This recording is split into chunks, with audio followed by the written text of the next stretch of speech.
السلام عليكم ورحمة الله وبركاته إن الحمد لله نحمده ونصلي على رسوله الكريم أما بعد أعوذ بالله من الشيطان الرجيم بسم الله الرحمن الرحيم ألف لام ميم ذلك الكتاب لا ريب فيه هدى للمتقين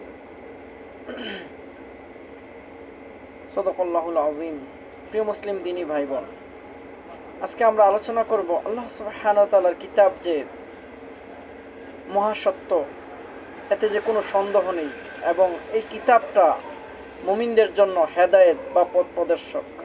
আল্লাহ সুবহানাহু ওয়া তাআলা সূরাতুল বাকারার প্রথম দিকেই বলেছেন, যালিকাল কিতাবু লা রাইবা ফি হুদাল লিল মুত্তাকিন।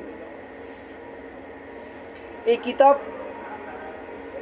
এটা হলো একটি কমপ্লিটলি একটি কিতাব, যে কিতাবের মধ্যে কোনো সন্দেহের অবকাশ নেই। আর যদি কেউ করে, তাহলে আল্লাহ সুবহানাহু ওয়া তাআলা অন্য এক জায়গায় বলেছে, তাহলে যারা অস্বীকার করে বা কাফেররা, তারা যেন এরকম একটি আয়াত বানিয়ে দেখায়। সম্ভব না।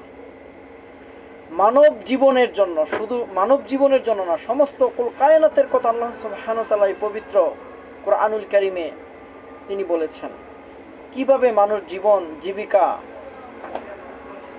নির্বাহ করবে, কিভাবে মানব জীবনে তাকে সুন্দর করে চলতে হবে, একটা সমাজ বিনির্মাণে এই পৃথিবীকে সাজাবে, সব কিছুর কথা আল্লাহ সুবহানাহু ওয়া তাআলা এই কিতাবুল্লাহর মাঝে বলেছেন। কিন্তু এই কিতাব পেয়ে কেন জানি মনে হচ্ছে আজকাল এই বর্তমান এই বৈলৌকিক সিস্টেমের দিকে যদি আমরা তাকাই, বা পুরো ওয়ার্ল্ডের দিকে যদি তাকাই, বিশেষ করে মুসলিম উম্মাহ বা মুসলিম ফ্যান পেজ বা মুসলিম ফলোয়ার্স, আমরা কেন যেন আল্লাহ তাআলার বান্দা হওয়ার সত্ত্বেও আমরা কেমন জানি দুর্বল হয়ে পড়ছি। আমরা কোথায় যেন হারিয়ে যাচ্ছি। আমরা যেন কাফির মুশরিকদের চোখ রেখে কথা বলতে পারছি না। সমস্ত বাতিল শক্তির বিরুদ্ধে কেন জানি আমরা দাঁড়াতে পারছি না। কারণটা কি?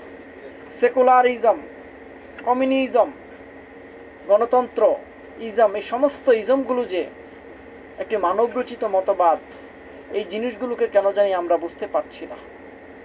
এ কথাটা কেন বলেছিলাম? আল্লাহ তাআলা বলেছেন এটা মুমিনদের জন্য পথ প্রদর্শক। তাহলে কেন আল্লাহ সুবহানাহু ওয়া তাআলার কিতাব ছেড়ে, আল্লাহ সুবহানাহু ওয়া তাআলার হুকুমিয়াত ছেড়ে কেন মানুষের বানানো তন্ত্রমন্ত্রের দিকে আমাদেরকে যুক্ত হবে? প্রিয় মুসলিম দিনী ভাই বোন, আমরা একটি ফ্যাসিস্টকে বিদায় করেছি, আলহামদুলিল্লাহ। আল্লাহ সুবহানাহু ওয়া তাআলা আমাদেরকে সাহায্য করেছেন, এজন্যই আমরা বিজয় অর্জন করতে পেরেছি। কিন্তু পিওরভাবে আমরা পারি নাই। কিন্তু আমরা দেখছি এই ভূখণ্ডের মানুষ, তারা দাবি করছে মুসলিম। তাহলে কেন তারা গণতন্ত্রের দিকে যুক্ত হবে?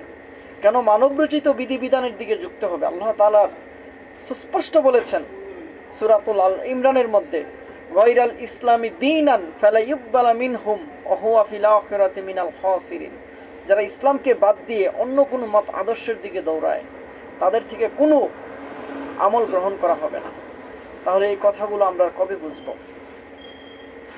আমাদের আলেম ওলামাগণ কেমন জানি গণতন্ত্রের দিকে ঝুঁকে যাচ্ছে।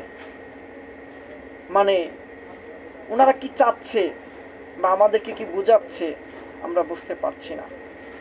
সত্যকে সত্যই বলতে হবে, মিথ্যাকে মিথ্যাই বলতে হবে, এটাই আমার ঈমানের দাবি। এই জিনিসগুলো আমাদের উম্মার মাঝে জানাতে হবে।